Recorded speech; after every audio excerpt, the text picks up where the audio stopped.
عدی کی بہن جواب دیتی ہے، کہتی ہے عدی اللہ کی قسم ہے تم میرا سگا بھائی ہے، تو نے اور میں نے ایک ماں کا دودھ پیا ہے، لیکن اللہ کی قسم ہے میں نے اتنی حیا تیری آنکھوں میں کبھی نہیں دیکھی جتنی ان محمد کے غلاموں کی آنکھوں میں دیکھی ہے۔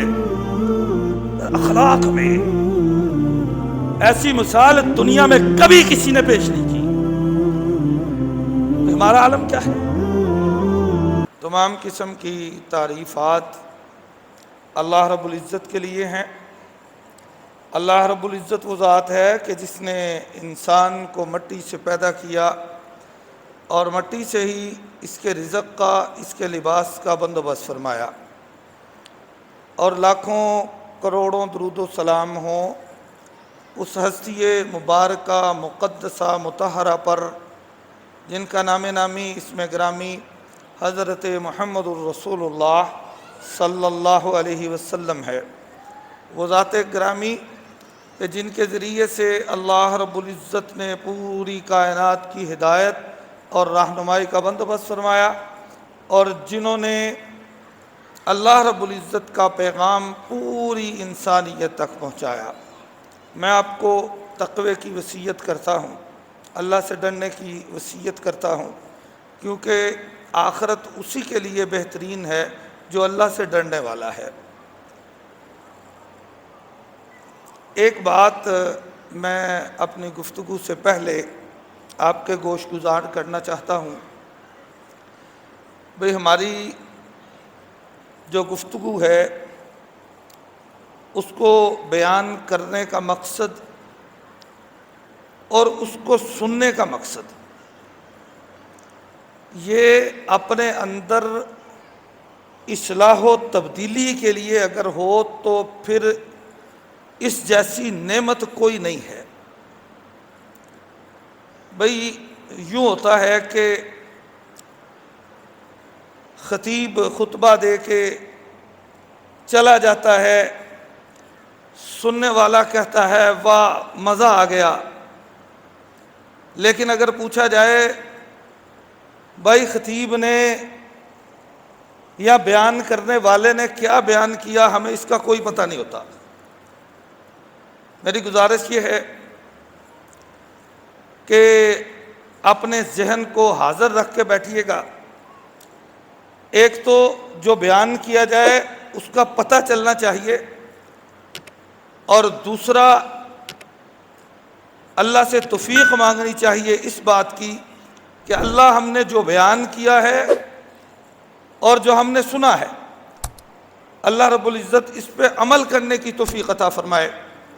میں یہ بات کہا کرتا ہوں کہ یہ قرآن ہے اور حدیث ہے، یہ ایک آئینہ ہے اپنے اعمال کو سنوارنے کے لیے، اپنے کردار کو سنوارنے کے لیے، اپنے عقیدے کو سنوارنے کے لیے۔ میں آج کوشش کروں گا اللہ کی توفیق سے کہ صحابہ کرام رضی اللہ عنہم کی کچھ خصوصیات بیان کروں۔ ان خصوصیات کو بیان کرنے کا مقصد یہ ہے، یہ وہ لوگ ہیں جو دنیا اور آخرت میں کامیاب ترین لوگ ہیں، جن کے بارے میں اللہ رب العزت کا ارشاد گرامی ہے فَإِنْ آمَنْتُمْ بِمِثْلِ مَا آمَنْتُمْ بِهِ فَقَدْ اهْتَدَوْا۔ اگر تمہارا ایمان ان کے ایمان کے مطابق ہوگا تو اللہ کے ہاں یہ قابل قبول ہے۔ بھئی دعویٰ پچھلی آیتوں میں یہودیوں کا بھی یہی تھا، عیسائیوں کا بھی یہی دعویٰ تھا، کہتے ہیں قالوا کونوا ھودا او نصارا تہتدوا۔ بھئی عیسائیت کو قبول کر لو یا یہودیت کو کر لو، ہدایت یہاں ہے۔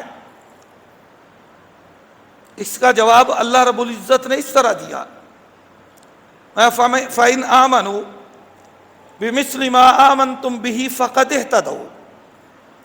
یہ جھوٹ بولتے ہیں، ان کے پاس کوئی دلیل نہیں ہے، تمہارا ایمان اگر اس جماعت کے ایمان کی طرح کا ہوگا تو پھر وہ ایمان قابل قبول ہے۔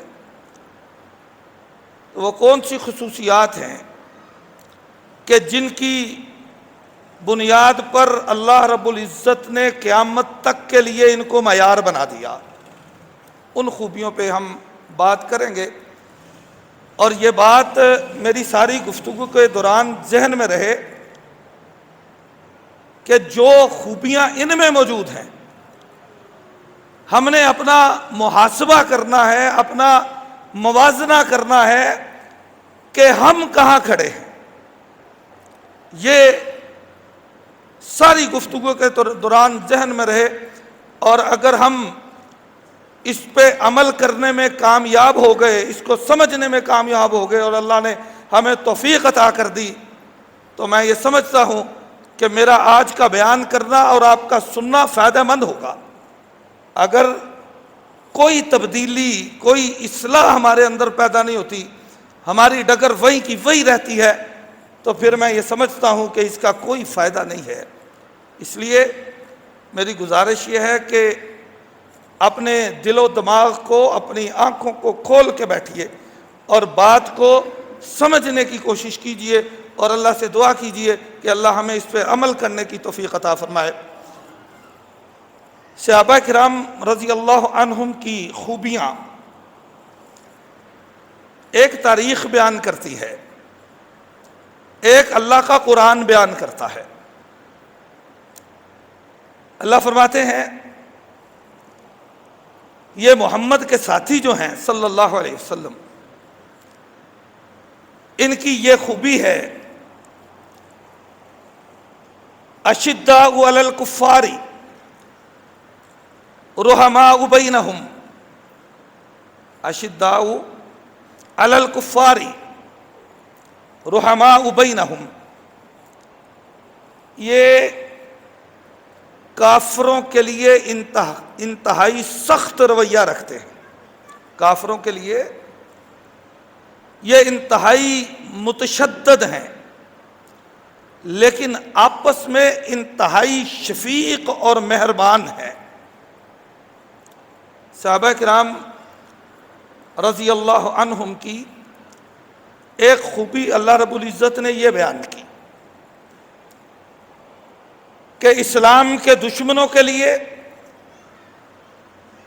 یہ انتہائی سخت ہیں، لیکن آپس میں یہ اتنے شفیق اور مہربان ہیں کہ ایسی شفقت اور مہربانیوں کی مثال شاید پوری کائنات میں دوسری نہ ملے۔ ہمارا عالم کیا ہے؟ میں نے عرض کیا کہ مالک کائنات کا ارشاد یہ ہے کہ اگر تمہارا ایمان ان کے ایمان کے مطابق ہوتا ہے تو پھر تم لوگ کامیاب ہو۔ ایک مثال، اور جمعے کا ٹائم انتہائی تھوڑا ہے، اگر قرآن اور حدیث سے ہم ان کی شفقت کی مثالیں بیان کرنا شروع کر دیں، یہ دن ختم ہو جائے گا، مثالیں ختم نہیں ہوں گی۔ سیدنا صدیق اکبر رضی اللہ عنہ اور سیدنا بلال رضی اللہ عنہ، یہ دین کے لیے، اپنے عقیدے اور نظریے کے لیے قربانی کی اس سے بہتر مثال پیش نہیں کی جا سکتی۔ تپتی ہوئی ریت پہ، جلتے ہوئے پتھر جن کی شدت شاید دہکتے ہوئے کوئلوں سے بھی زیادہ ہو، سیدنا بلال کو اس پہ لٹایا جاتا ہے، اور وہ بلال، اس کی عظمت کا کیا کہنا، وہ کالے رنگ کا، موٹے ہونٹوں والا بلال، تیری عظمت کا کیا کہنا۔ کہ محمد کریم فرماتے ہیں بلال تو زمین پہ چلتا ہے، تیرے قدموں کی چاپ جنت میں سنائی دیتی ہے، زبان پہ ایک ہی کلمہ ہے، اللہ احد، اللہ احد، اللہ احد، جرم کوئی نہیں ہے۔ اور سیدنا صدیق اکبر، یہ قربانی اور شفقت کی مثال دیکھیے، کہا امیہ اس کے کتنے پیسے لوگے، کتنا پیسے لوگے اس کے؟ زکوٰۃ میں ایک حصہ اللہ نے قیدیوں کے بھی قیدیوں کے لیے بھی رکھا، ہم نے کبھی اس بارے میں غور نہیں کیا۔ امیہ اس کے کتنے پیسے مانگتے ہو؟ امیہ کہتے ہیں ایک سیر سونا لوں گا میں اس کا۔ کتنا؟ ایک سیر سونا۔ اس وقت یہ کروڑوں سے کم نہیں ہوگا۔ کہتے ہیں ایک سیر سونا لے لو، یہ بلال مجھے دے دو۔ امیہ کہتا ہے ابو بکر تم نے انتہائی گھاٹے کا سودا کیا ہے، بڑا نقصان کا سودا کیا، اللہ کی قسم ہے اگر تو مجھے چند کوڑیاں بھی اس کے عوض دے دیتا میں اس کو تجھے دے دیتا۔ سیدنا ابو بکر صدیق رضی اللہ عنہ فرمایا امیہ گھاٹے کا سودا میں نے نہیں کیا، تم نے کیا ہے۔ گھاٹے کا سودا میں نے نہیں کیا، تم نے کیا ہے، اللہ کی قسم ہے تو اس کے بدلے آج مجھ سے 10 سیر سونا مانگتا میں 10 سیر دے دیتا۔ نقصان کا سودا تو نے کیا ہے، میں نے نہیں کیا ہے۔ اللہ رب العزت نے فرمایا رحماء بینہم، ان کی خوبی یہ ہے آپس میں شفقت کرنے والے، لیکن اشداء علی الکفار بھی ہیں۔ یہ وہی ابو بکر ہیں، سگا بیٹا کہتا ہے ایمان کی کیفیات ان کو اپنے دل پہ محسوس کیجئے، بڑی محبت ہوتی ہے بیٹے سے، بڑی محبت، یہ ایمان کو یہ محبتیں ڈگمگا دیتی ہیں۔ سگا بیٹا کہتا ہے بابا میدان بدر تھا، آپ 3 مرتبہ میری تلوار کے سامنے آئے، میں نے اس لیے چھوڑ دیا کہ یہ میرا باپ ہے۔ باپ کے ساتھ بھی محبت ہوتی ہے، فطری تقاضے ہیں یہ، لیکن اولاد کے ساتھ زیادہ محبت ہوتی ہے۔ وہ پنجابی کی مثال ہے کہ پتر کپوتر ہو جاندے نے، ماپے کماپے نہیں ہوتے۔ باپ کی شفقت زیادہ ہوتی ہے۔ کہتا ہے بابا 3 مرتبہ آپ میری تلوار کے سامنے آئے، میں نے تینوں مرتبہ اس لیے چھوڑ دیا کہ میرا باپ ہے۔ اور باپ کیا کہتا ہے؟ باپ کیا کہتا ہے؟ یوں نہیں، محمد کریم صلی اللہ علیہ وسلم نے ارشاد فرمایا ما ان ابا بکر سید الاولین والآخرین، یہ ابو بکر یہ صرف میری امت کے لوگوں کا سردار نہیں ہے۔ ایک مسئلہ اور سمجھاؤں گا انشاءاللہ، رات کو بھی میں نے بیان کیا تھا۔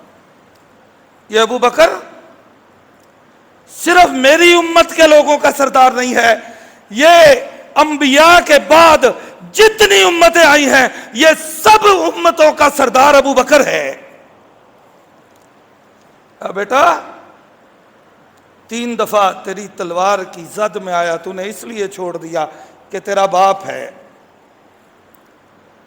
کہا سن میری بات، اللہ کی قسم ہے اگر تو 1 مرتبہ میرے تلوار کی زد میں آتا، اللہ کی قسم ہے میں تجھے اللہ کا دشمن سمجھ کے قتل کر دیتا، بیٹا سمجھ کے کبھی معاف نہ کرتا۔ ان کی خوبیاں، بھئی سگا بیٹا ہے، بڑی محبت ہے، دو شخصیات دنیا میں ایسی گزری کہ جن کی زندگی کو، جن کے ہر عمل کو اللہ رب العزت نے قابل اتباع قرار دیا۔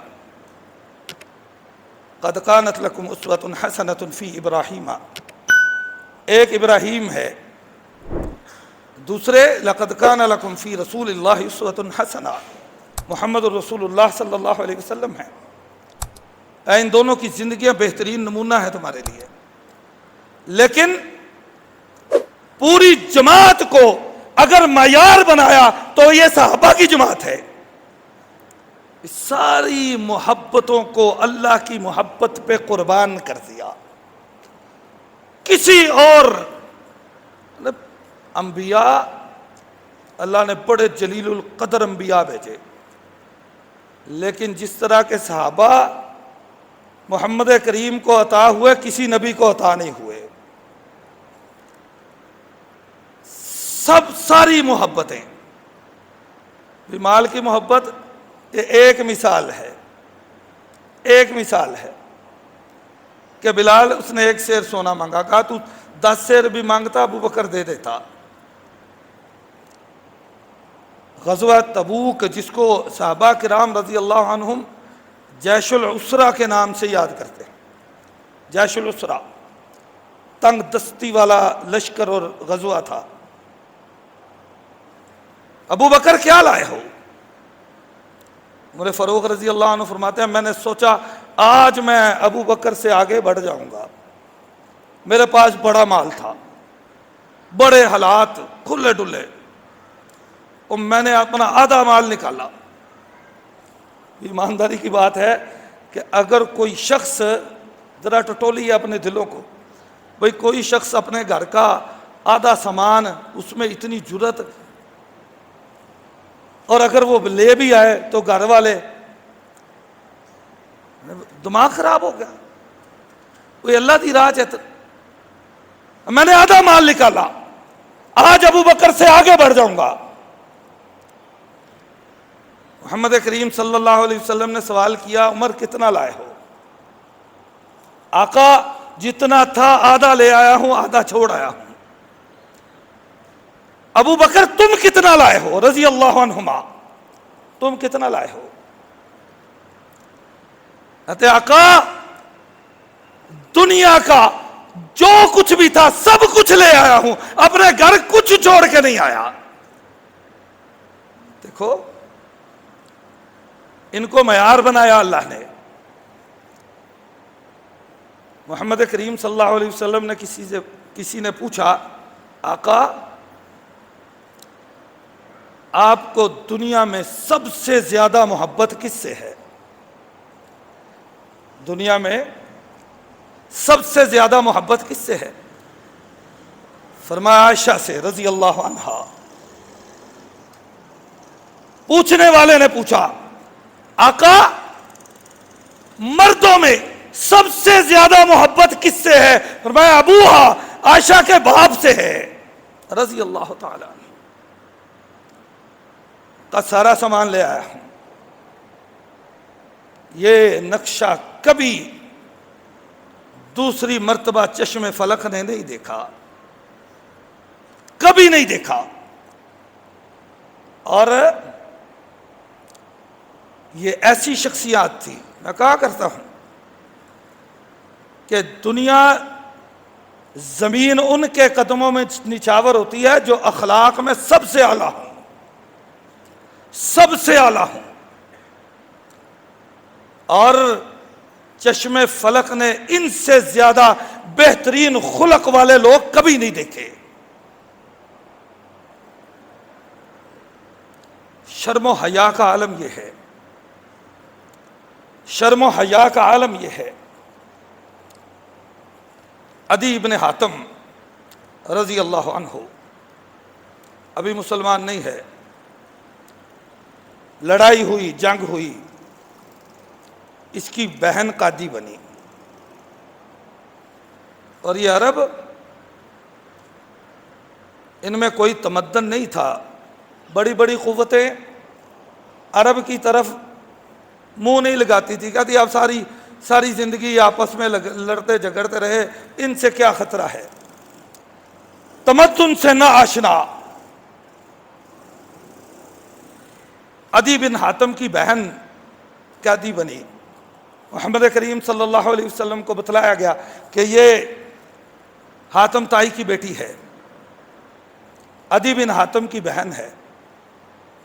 محمد کریم صلی اللہ علیہ وسلم نے فرمایا اس کا خیمہ علیحدہ کر دو، اس کو امتیازی حیثیت دو، اس کی خاطر تواضع کرو، کھلاؤ پلاؤ اس کو۔ 3 دن اس کو رکھا، اور محمد کریم صلی اللہ علیہ وسلم کا یہ طریقہ ہوا کرتا تھا کہ وہ کسی قیدی کو 3 دن سے زیادہ نہیں رکھتے تھے، اس کا کوئی نہ کوئی فیصلہ فرما دیتے تھے۔ 3 دن صحابہ کی ڈیوٹی لگائی، 4 صحابہ کی، فرمایا جاؤ اس کو عدی بن حاتم کے پاس پہنچا کے آؤ۔ اللہ اکبر۔ اللہ رب العزت نے فرمایا کہ ایمان کا معیار یہ ہے، لمبا سفر ہے، 7-8 دن وہ تنہا عورت جو دشمن کی بہن ہے، آج اپنی آنکھوں کی حیا کا موازنہ کرو ان کے ساتھ۔ 4 صحابی عدی بن حاتم دشمن کے گڑھ میں جا رہے، دور سے دیکھتا ہے عدی، دیکھتا ہے کہ 4 شاہ سوار، ایک اونٹ ہے اور اس پہ ہودج، وہ کہتے ہیں اونٹ کے اوپر جو بٹھانے والا اس کو ہودج کہتے ہیں، تو اپنے سالار سے کہتا ہے کہ میری بہن ان کے ساتھ آ رہی ہے، اور یہ عرب کے وحشی، انہوں نے پتہ نہیں اس کے ساتھ کیا کیا کیا ہو، تیر اندازوں کو حکم دو ان چاروں کے جسم چھلنی کر دیں۔ سالار کہتا ہے عدی ٹھہر جاؤ، بہن کو پاس آ لینے دو، اس سے پوچھتے ہیں کیا معاملہ ہوا۔ بہن آتی ہے، بھائی سے ملتی ہے، سب سے پہلا سوال یہ کرتا ہے، کہتا ہے میری بہن یہ عرب کے وحشی تمہارے ساتھ آئے ہیں، انہوں نے تیرے ساتھ کوئی برا سلوک تو نہیں کیا؟ وہ جواب پتہ کیا دیتی ہے؟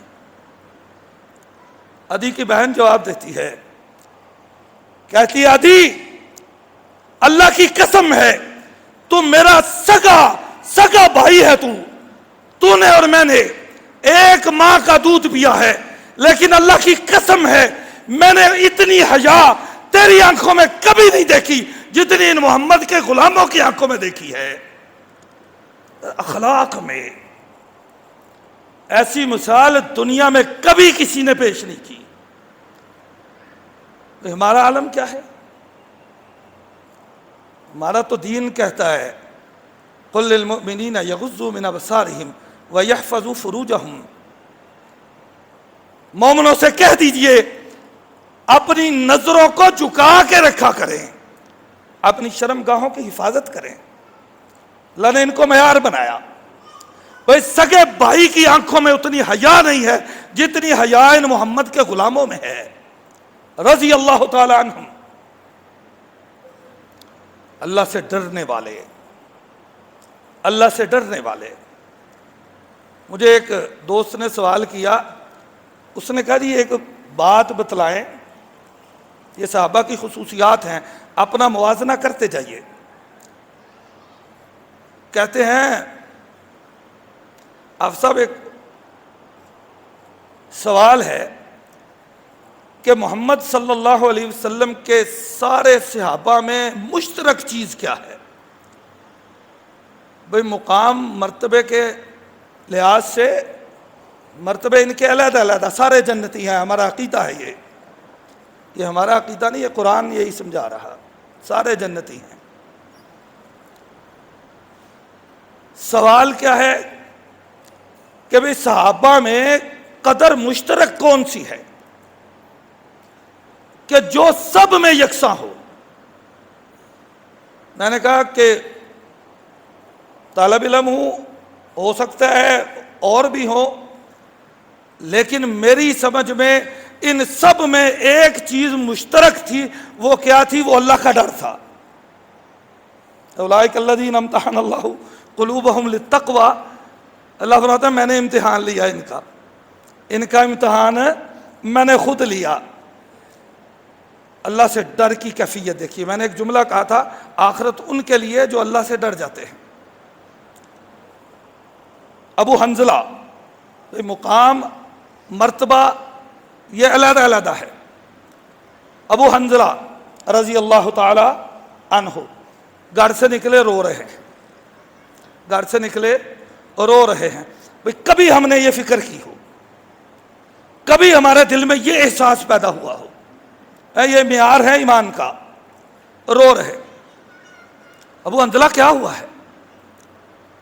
کہتے ہیں ابو بکر نافق ابو حنظلہ، ابو حنظلہ منافق ہو گیا۔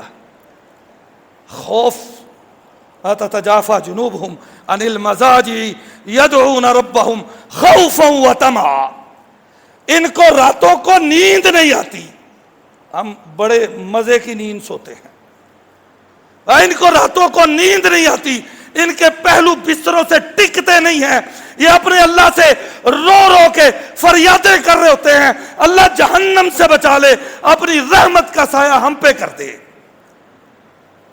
اللہ نے صفات ان کی بیان کی۔ ابو حنظلہ منافق ہو گیا۔ کیسے ہے ابو حنظلہ؟ کیوں کر سوچ تیرے ذہن میں پیدا ہوئی؟ ابو بکر رضی اللہ عنہ جب محمد کریم صلی اللہ علیہ وسلم کے پاس ہوتے ہیں نا تو دنیا سے توجہ ہٹ جاتی ہے، پھر دنیا کی کوئی پرواہ رہتی نہیں ہے، لیکن جب وہاں سے اٹھ کے آتے ہیں پھر یہ دنیاوی مسائل سارے درپیش ہوتے ہیں، پھر بچوں کا فکر، کھانے پکانے کا فکر، پھر بیویوں کی خواہشات ہیں، تو دلوں کی کیفیت وہ نہیں رہتی، تو دل کی کیفیت کا بدلنا ہی تو نفاق ہے۔ اللہ اکبر کبیرہ، اللہ اکبر کبیرہ، اللہ اکبر کبیرہ۔ سیدنا صدیق اکبر رضی اللہ عنہ رونے لگے، کہا ابو حنظلہ اور صرف تیرے دل کی کیفیت نہیں ہے، ابو بکر کے دل کی بھی یہی کیفیت ہے، ابو بکر بھی منافق ہو گیا۔ رونے لگے سیدنا صدیق اکبر، رونے لگے۔ کبھی اپنی دل کی کیفیات پہ رویا کرو، کیونکہ صحابہ کی سنت یہ بھی ہے۔ عمر فاروق ملے رضی اللہ عنہ، کیوں رو رہے ہو؟ کہتے ہیں ابو بکر اور ابو حنظلہ منافق ہو گئے۔ مجھے بتاؤ کیسے ہو سکتا ہے یہ؟ ان کو بات بتائی، انہوں نے بھی رونا شروع کر دیا۔ بے مقام انتہائی اعلیٰ لیکن تقوی ایک جیسا محمد کی صلی اللہ علیہ وسلم کی خدمت میں پیش ہوئے۔ اللہ کے رسول یہ معاملہ ہو گیا، محمد کریم صلی اللہ علیہ وسلم ہنس پڑے، کہا نبی کے یارو اگر تمہاری یہی کیفیت جو میرے ساتھ موجود ہونے میں ہوتی ہے، اگر باہر بھی ہو آسمان کے فرشتے زمین پہ اتر کے تم سے مصافحہ کرنے پہ مجبور ہو جائیں۔ ایمان کا معیار، میں نے کہا تھا کہ صحابہ کی اگر خوبیاں ہم بیان کرنا شروع کریں نا تو یہ وقت کی قید سے آزاد ہونا پڑے گا ہمیں۔ اللہ رب العزت ہمیں سمجھنے کی، عمل کرنے کی توفیق عطا فرمائے۔ تھوڑا سا ٹائم میں آپ کا اور لوں گا لیکن دوسرے خطبے میں۔ وآخر دعوانا الحمدللہ رب العالمین۔